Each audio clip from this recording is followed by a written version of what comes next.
बंधुओं का हमारे इस चैनल में हार्दिक अभिनंदन है।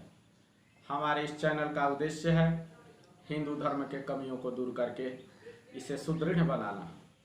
अतः आप सभी से प्रार्थना है कि आप लोग हमारे YouTube चैनल को सब्सक्राइब और लाइक करते हुए अपने विचार अवश्य लिखें।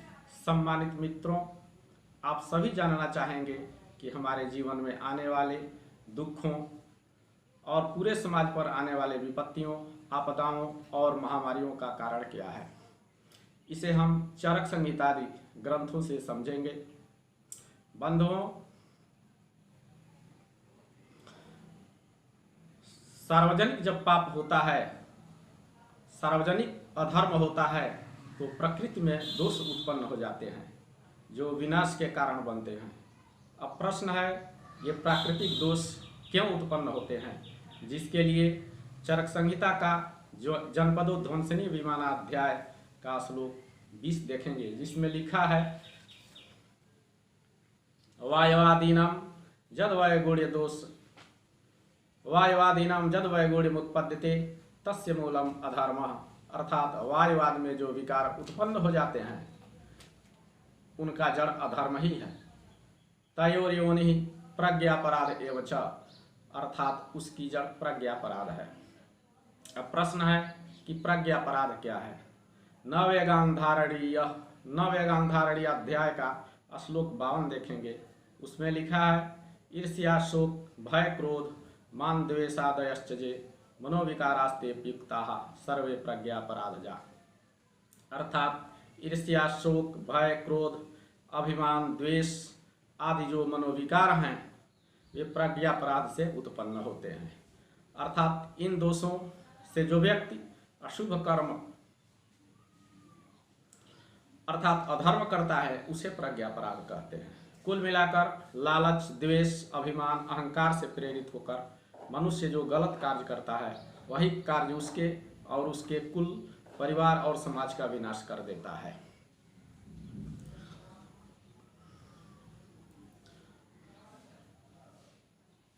कातिधा पुरुषीय शरीराध्याय में कहा है धृति अस्मृति विभ्रष्ट कर्मजत कुरुते शुभम प्रज्ञापराधम तम विद्या सर्वदोष प्रकोपणम। मनुष्य धैर्य अस्मृति बुद्धि से भ्रष्ट होकर जो अशुभ कर्म अर्थात अधार्मिक कार्य करता है तब उसको प्रज्ञापराध कहते हैं, जो वात पित्त कफ जनित रोगों और रज तम मानसिक रोगों को उत्पन्न करता है। अब प्रश्न है प्रज्ञापराध अर्थात अधर्म और भ्रष्टाचार से समाज और परिवार पर क्या प्रभाव पड़ता है। बंधुओं, जनपदोध्वंसनीय विमानाध्याय 3 में लिखा है जिस प्रज्ञापराध से वायु जल आदि दोष उत्पन्न हो जाता है उसका कारण अधर्म है। वायुवादीनाम जद वैगुण्यमुत्पद्यते तस्य मूलम अधर्मः।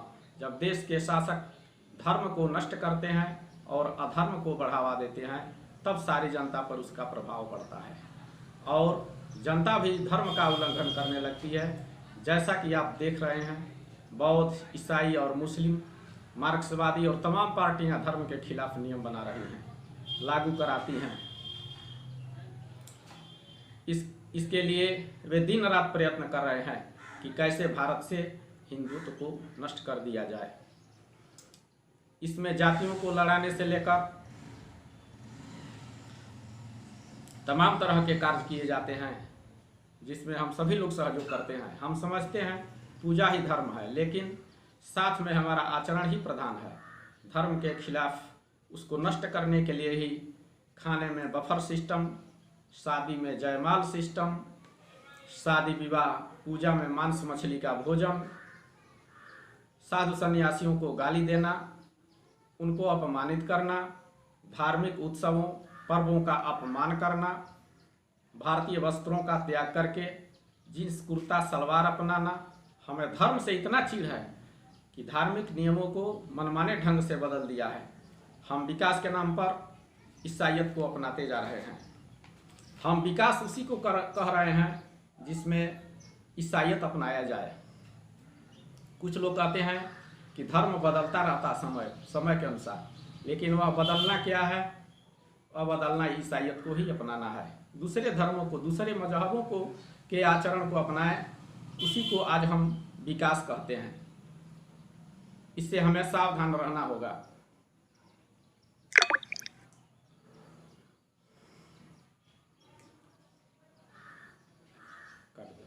कहाँ बोल रहे हैं हम? दिन रात दूसरे सभ्यता को अपना रहे हैं, हमें शर्म भी नहीं है। जैसे पानी के जगह पेपर इस्तेमाल करते हैं, महिला उत्थान के नाम पर नौकरियों से पुरुषों को गायब करते जा रहे हैं। महिलाओं की ड्यूटी रात में अन्यत्र लगाई जा रही है, जिससे अधर्म बढ़े। जब हम मनमाने ढंग से नियमों को मोड़ेंगे तो क्या होगा, देखें। उन्माद चिकित्सा अध्याय चरक संहिता का श्लोक 16 क्या कहता है? आगंतुहेतुर नियम व्रतादि मिथ्याकृतम च पूर्वदेहे।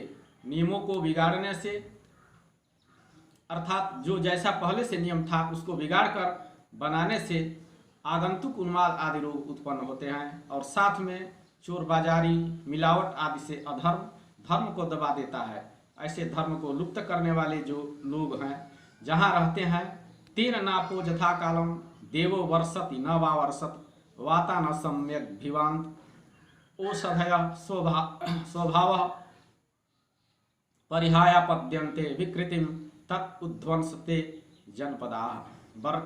वर्षा ठीक से नहीं होती, जलवायु, औषधियाँ, पृथ्वी, ये सभी विकृत हो जाते हैं, जिसके चलते तमाम प्रकार के जनता में रोग व्याप्त हो जाते हैं, और अंततः पूरा राज्य एक ही साथ नष्ट हो जाता है। बंधुओं, हमें सुधरने की आवश्यकता है, वेदों के तरफ लौटने की आवश्यकता है। हमारे सम्मानित मित्रों, अभी समय है सुधार करके वेदोक्त मार्ग अपनाने का। बातें हमने जो कही है वह सत्य है, बुरा लगे तो क्षमा करिएगा। सत्यमेव जयते। जय श्री राम, जय भारतवर्ष।